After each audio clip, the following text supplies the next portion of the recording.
students and other participants. I'm Dr. Ahmed Ibrahim, a lecturer from Department of Statistics, Faculty of Natural and Applied Sciences. I major in financial time series and econometrics. Our lecture for today is on statistics for physical sciences, STA223. This is what we are going to discuss today. So far, the area of coverage are as follows. We are going to discuss measure of location, dispersion in simple and group data.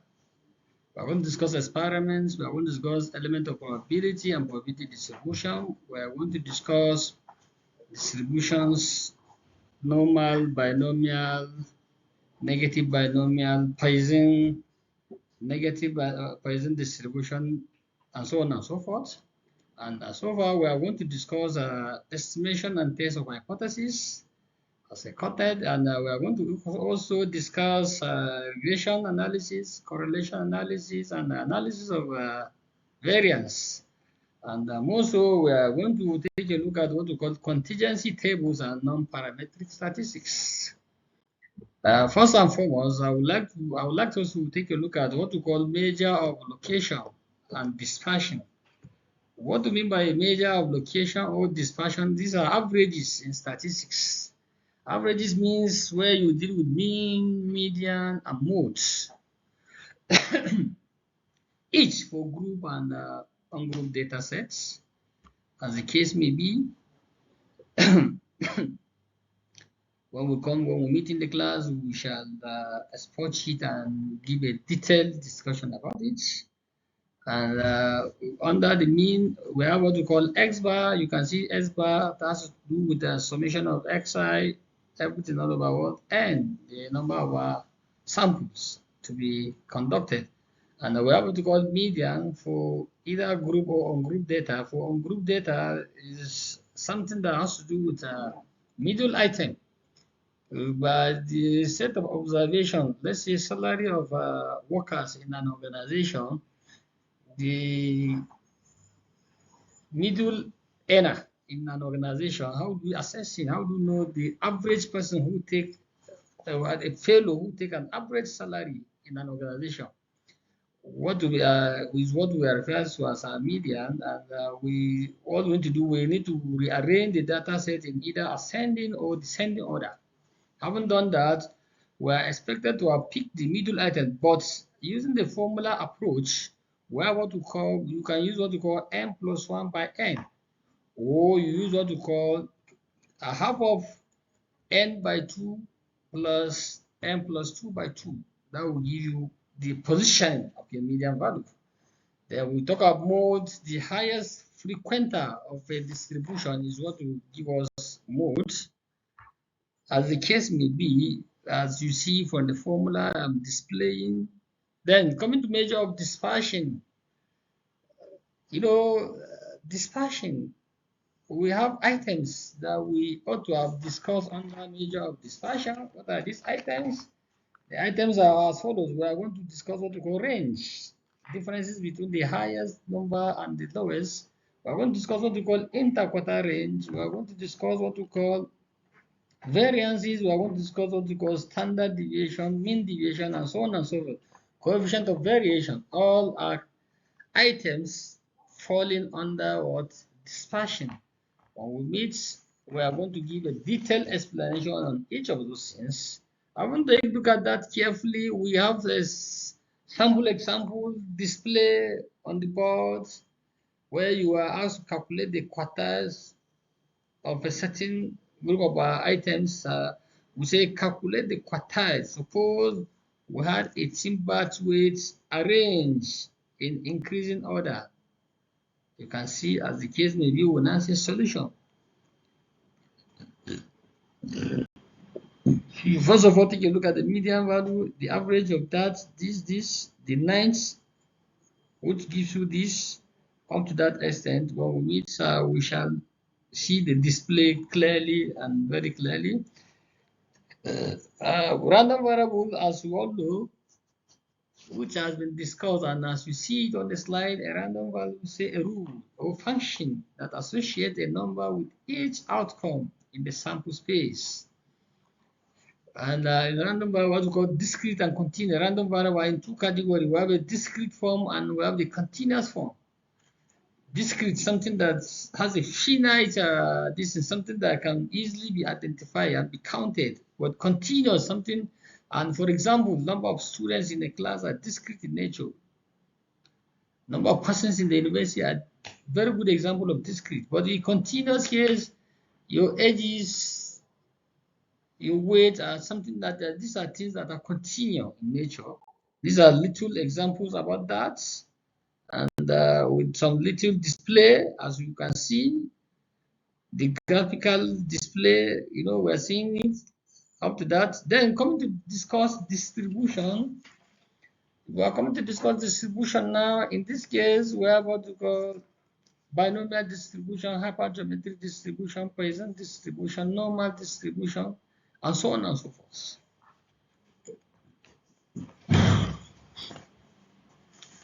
Each of which shall be discussed in detail because the board is not here. We don't have a board marker here. I would have shown you as little display, but when we meet in the class, we shall know more about it. Go and get an in-depth knowledge about it before we meet physically. By the time we meet physically, we shall discuss it clearly.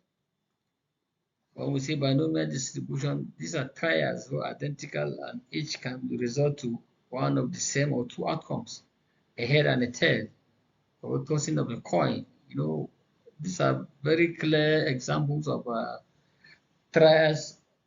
Triads are independence of each other, right? Each triad, each an attempt you make is independent of the other. Any attempt you made is independent of other. Like the data of binomial distribution, you can see on the formulae display on the board. N combination x, p of x, and 1 minus p equals power of x, where p becomes your probability of success and the q, 1 minus p becomes the probability of failure.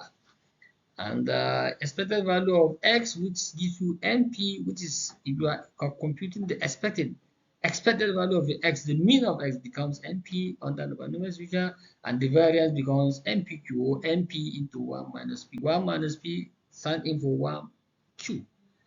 And we have an example there very clearly. Look at it, you see, how about geometric distribution? Population to be sampled consists of n infinite individuals, objects, or elements. Each individual can be categorized as a success or failure, m successful in population.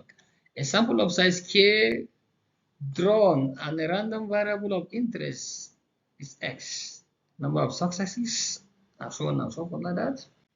And when we meet physically, you can see the PDF of it, the formula probability of what? You can see x into 1 all over what? N comma m comma k equals what?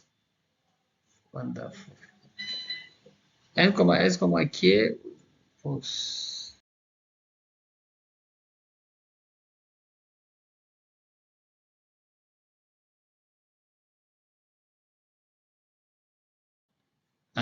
As I was saying, an event continuous what? Variable. We start with the samples with a very simple example. Suppose we have two categorical variables, gender male or female, and hardness right left. Assuming that we conduct a simple random sampling and obtain a size of 100 data, we then summarize out the data using the following table. As you can see, is categorically male, female, right, left headed, 43, this and that and that, as the case may be, as shown clearly on the table. Estimation. What do you mean by the word estimation in statistics? What do you mean by the word estimation in statistics? The statistical analysis, suppose we want to make an inference on the mean of observed variable, on the mean of observed variables or levels of a population of people in the northeastern American states on the second day after a heart attack, we have the data of 28 patients, which are realization of a random sample of size N28. The first thing we can do is to calculate the estimate of the population mean, mu, and that of population variance, sigma square. To do this, we can use some functions of random variables such as sample mean, x bar, and sample variance x square, not sigma in this case, s square respectively, as the case may be, in order to enable us achieve this. And in estimation, we have what we call estimate, we have estimator, and we have estimation. Then these things are in two categories. We have single estimation and we have double or interval estimation.